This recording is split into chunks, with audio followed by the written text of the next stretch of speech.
Open the wing.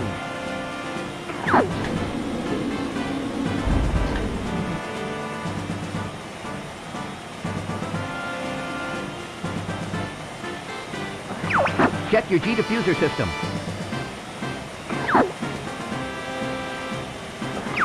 Falco here.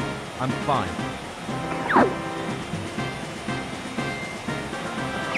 This is Peppy. All systems go. Flippy here. I'm okay. I see him up ahead. Let's rock and roll.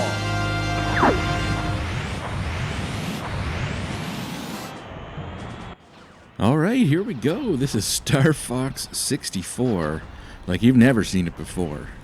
And this is not emulation. I repeat, this is not emulation. This is a native PC port running on my PC at my native resolution. In this case, 1440p. That's the resolution of my monitor. If I load this up on my home theater PC, on my 4K TV, it will run at 4K. Not only 4K, but 4K 60. This is 60 frames per second, widescreen, looks and runs fantastic. It sounds fantastic.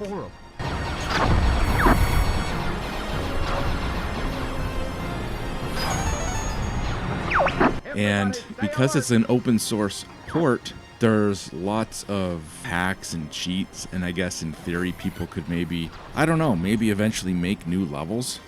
I don't know. But for now, all I know is it looks and it runs flawlessly. I'm playing this on an Xbox, Bluetooth controller, Xbox Series controller, and the bindings out of the box are awesome. I was not expecting this because it uses all of the triggers. So like L1 and R1 will do your roll, and L2 and R2. The triggers will do your brake and your boost, and then you just got your analog stick and your face buttons for like your laser and your bombs. But the fact that I wasn't expecting the brake and the boost and the rolls to all be on the bumpers and the triggers out of the box. So super set up really well. Again, with an Xbox controller, I didn't do anything. I literally ran the program and started playing, and again, the bindings out of the box were what you got here, just absolutely perfect. Pretty smooth flying, Fox.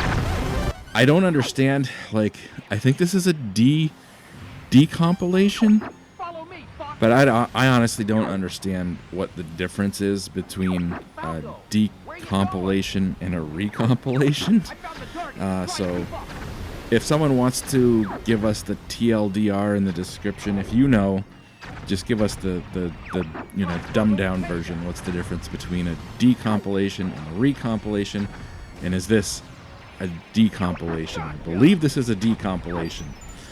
But again, I don't really understand. But basically, they've taken all the native code from the N64, all the code that's meant to do things on the N64 for how it runs the graphics and how it runs the sound, and completely like recompile it so that it's again running native on an x86 PC. This can render in DirectX or OpenGL. You can change it. I don't know if one's better than the other or why you would want to change it. The default is DirectX, but you can change it to OpenGL. Speaking of which, when you first run this, it's going to run in a small window.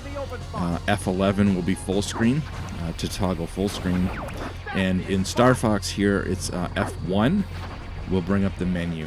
And the menu has all kinds of options in it, so I'll show you the menu at the end of the game here as I beat the level 1 boss. I'm not hugely familiar with Star Fox 64. I didn't own this game during I didn't even own an N64 really during its relevancy or lifespan. I didn't get an N64 until way after, like 2000. 5 maybe, something like that. So yeah, not super familiar with this game. I did like rent it back in the day, played it for like, you know, a night or something, but that's about it. I haven't played it in many years, so thought I did all right here in level 1, all things considered. We're heading out. All aircraft report. You did it! I was worried for a moment. You're becoming more like your father. I'm fine. So yeah, I'll show you here. I'll hit F1 quickly and just show you some of the menu. This has a menu at the top of the screen with little drop-down menus.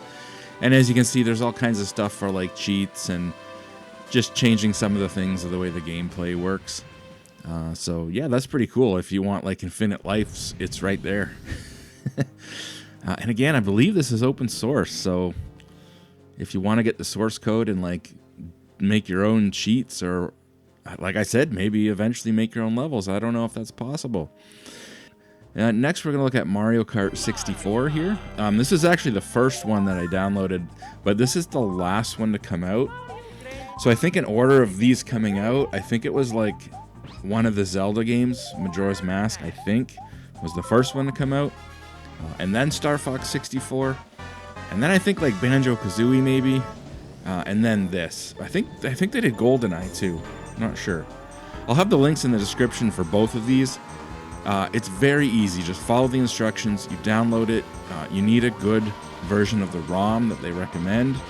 And you have to have the ROM in a Z64 format. So all my N64 ROMs were in an N64, like .N64 format. So they have a link for a web page, and you just give them the .N64 ROM file, and it gives you a .Z64 ROM file. Not sure what the difference is there and why this is so picky, but it needs the .N60, or sorry, the .Z64 type of N64 ROM. Again, this isn't emulation. It's not using the ROM to just run the ROM like as if it was an N64. It's using the ROM to like decompile everything, get the code, get the assets. It's using all the assets, obviously, right? But the code is being like completely recompiled, or again, decompiled. I don't know what the difference is. So the first time you run this, it has to decompile all the code. And depending on your CPU, like even on my Ryzen 7 8-core 16-thread, it took a minute or so. But again, that's only the first time that you run it. So like the first time you run it, you got to provide the ROM. You got to let it like recompile all the code or whatever it's doing, get all the assets out of the ROM file. But again, that's only the first time that you run it. After that, it's just an exe file. You run it, boom, here you go. Now again, in the case of Mario Kart here, we got widescreen and we got 60 frames per second. I don't think we've ever had 60 frames per second in Mario Kart before.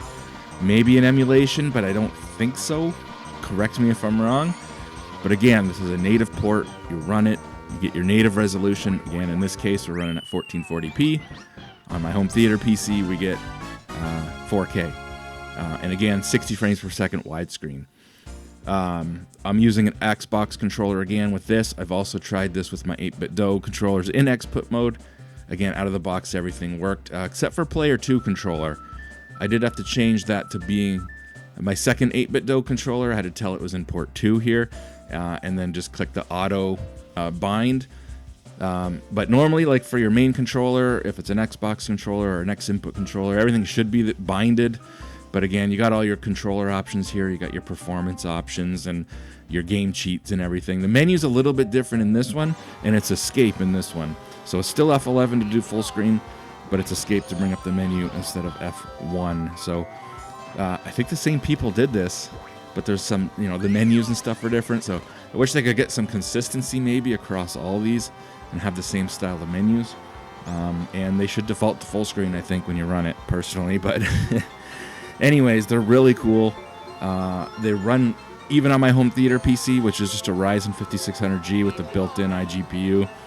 It was running Mario Kart at 4K, so it's obviously easier to run than emulation. You're not emulating anything. Again, it's all native PC code. So yeah, it's lightweight. The implementing cheats and different things is going to be easier. But you're getting, again, just out of the box. It runs smooth. It sounds amazing. There's no crackling like a lot of times on my home theater PC on emulation. The audio will crackle every once in a while. None of that here. It looks and sounds great, runs great, and yeah, so check them out. Again, links in the description. Follow the instructions. Super easy. That's it. See you guys later.